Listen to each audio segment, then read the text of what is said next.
Alter va devenir méta. Je vous explique tout ça dans cette vidéo. Le premier buff d'Alter est un buff indirect puisqu'il s'agit du buff de la classe d'escarmouche dont j'ai fait une vidéo complète que je vous invite à aller regarder si ce n'est pas déjà fait. Deuxième buff, il s'agit d'un buff de sa capacité tactique passage du vide, c'est-à-dire le petit TP qu'elle peut poser pour traverser les obstacles. Tout d'abord, cette capacité tactique va désormais disposer de 2 charges. Ils ont ensuite décidé aussi d'augmenter la profondeur maximale de ce TP, donc la distance que vous pouvez traverser, pour la faire passer de 20 à 30 mètres, donc 10 mètres supplémentaires. Ils vont également réduire le temps de rechargement de cette capacité qui va donc désormais passer de 30 à 20 secondes de cooldown. L'amélioration au niveau 2 qui vous permettait de voir les ennemis quand vous passiez à travers vos TP, donc surlignés en rouge, va désormais être intégrée au kit de base, donc vous n'avez plus besoin de l'amélioration pour avoir cet effet-là, et va être amélioré. En plus de ça, maintenant vous allez voir les barres de vie des gens pendant que vous êtes dans le TP. Ils ont également augmenté la hauteur maximale du TP, c'est-à-dire que quand vous posez votre TP sur quelque chose qui est en hauteur, il y a normalement une corde d'interaction qui descend du plafond pour que vous puissiez quand même prendre le TP. Et bien cette hauteur-là, elle a été augmentée pour passer de 30 à 45 mètres. Et dernier buff de sa capacité tactique, c'est que maintenant quand vous posez le TP, immédiatement au moment où vous le posez, les ennemis de l'autre côté vont être un petit peu en surbrillance, donc vous allez pouvoir voir de l'autre côté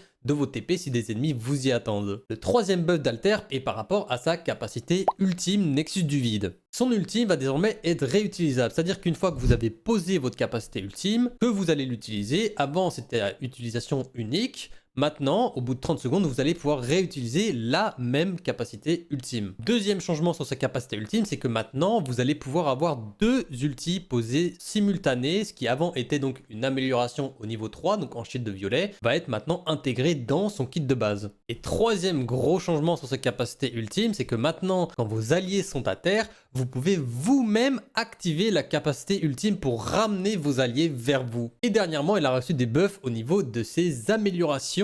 Tout d'abord au niveau 2, donc quand elle passe en shield bleu, elle va pouvoir choisir tout d'abord entre avoir toutes les aptitudes de la classe de reconnaissance, donc scanner notamment les balises, ou alors elle va pouvoir choisir tout simplement entre avoir toutes les aptitudes de la classe soutien. Et au niveau 3, donc en shield violet, elle va pareil pouvoir choisir entre 2 choses. La première étant que après chaque utilisation de sa capacité tactique, les gens qui traversent le TP vont recevoir donc un boost de vitesse et un rechargement amélioré. Ou alors, le deuxième choix, c'est qu'elle va pouvoir augmenter la durée du scan à la sortie du TP, donc de sa capacité tactique, de 15 secondes. Faites-moi savoir en commentaire ce que vous pensez de ces changements apportés à Alter et si vous pensez qu'elle va être méta ou pas. Et puis comme d'habitude, si cette vidéo vous a été utile et qu'elle vous a plu, n'hésitez pas à liker la vidéo et à vous abonner pour plus de vidéos de ce genre. Ça me soutient énormément, moi et mon travail. Merci à vous et on se retrouve très bientôt pour une nouvelle vidéo.